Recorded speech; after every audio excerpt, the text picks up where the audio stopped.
good afternoon. It's Raven Tactical here. I wanted to cover something down too, and maybe it's droning right now in the cabin. I'm not sure. However, I wanted to talk about the election, midterm elections, and some people really honestly thought that the midterm elections were going to go in a red wave because this is what they thought. This is what Fox News and the media and on the right would tell you. The left. Everything on the left has shown us that people want change and people want this. And I go, I don't know. I think people are comfortable with what they're at. People are comfortable with the two-party system. They're comfortable with misery. They know neither side's going to make a difference and change things. However, yeah. And I would say, because of the algorithms and the things in here, you can't mention things like, were election secure. I don't know. In some cases, I look at it you could see evidence of it, or at least a theory of evidence that points to it not being secured. And you also have things too where even if we had this big red wave, what do we get?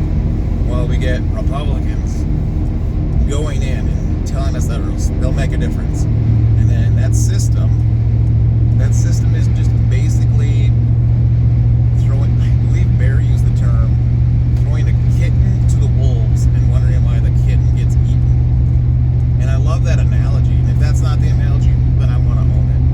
So you get your kitten, your Republican that you voted in, your conservative, your, the guy that you think that cares about the Second Amendment, that cares about lowering taxes and about you. And he's innocent, sweet, and cool. And he's the new kitten. And he gets elected, and he gets thrown into the wolves, and then he dies. Or he becomes just like the wolves. And I'm like, there isn't much hope for in this system anymore, because this system is corrupt, and the system is destroyed. So instead of trying to change, or at least vote for the system, preparedness is really trying to prepare around the idea that you're planning for the system. We're no longer trying to keep that system or that beast alive. We're trying to keep the beast dead. I mean, let the beast die. Let the beast go. But be prepared for when that beast dies. Because when that beast dies, that whole thing will shift. And the whole thing isn't going to be fun anymore. Because it's going to be dark for a while.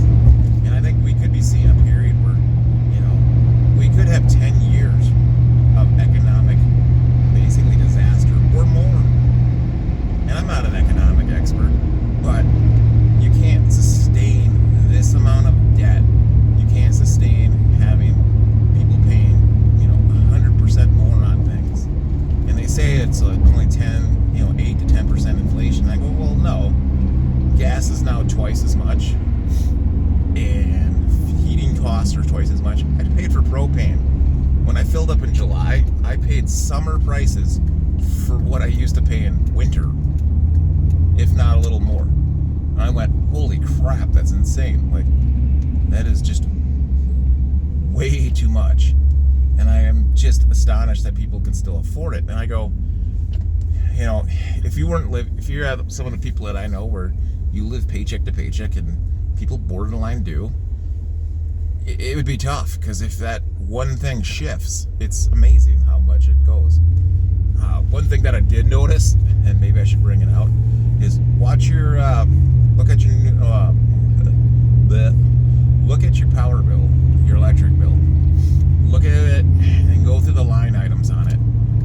See if there's the thing called community share. And it's a small fee that they're jacking people for, because you get to pay for people who don't pay for their own electricity or won't. Now, I'll give you my complaint with it, and my complaint is this. My electric company is a small company. We've paid on time, mostly for 6 years, or 6 or 7 years. Never missed a payment, missed a couple payments, but we've always caught up. Hey, I'm sorry, I must have put the bill in a stack of bills and forgot about it and paid up. Never been an issue, not once. I get this letter in the mail saying, you missed your payment. And I went, yeah, that's cool, I'll just get caught up. And then I get another letter a day later saying, we're about to cut your power off, in a phone call the same day. We're going to cut your power off in 5 days if you don't pay in full. And I called them back, I'm like, well, hey, That's cool, but I plan on paying it. What's the big deal? Well, if you miss a payment and you miss, we're going to cut it off. And I went, well, that seems pretty harsh for missing one payment when I've always been on time or at least caught back up. Like, you know, and it's just the way it goes. And I go, and they're like, nope. So I said, can I pay in full? I mean, I plan on paying in full at the end of this month. They said, no, we'll cut it off in 3 days. And I went, okay, so mind if I pay, like, I'll just pay now. I got the money. So they're like, well, do you want to pay the previous bill or the whole, you know, I'm like, I'll pay the whole thing. Like, well, let's just get caught up. So paid the whole thing, but then I see in the next bill, I see it's community care fee that they tack on. And I'm like, whoa. So you're going to threaten me, cut my power off, but you're also going to charge me a fee to make sure that I keep other people's power on who don't want to pay their bill, but I get stuck paying mine. So that's just my rant with it. And it's an inflation rant, and it's a vote rant. So if you think things are going to change, or if you want stuff to happen, you better be stocking things up. Better be putting your food stores up. And I mean, you've had this talk before, and every preparedness channel has talked about it and gone round and round and round about what to do.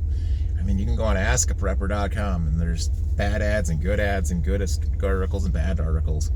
Like, you just need to do what you need to do. You know what you're supposed to do. Stop procrastinating and actually go out and do it. It's Raven Tactical out.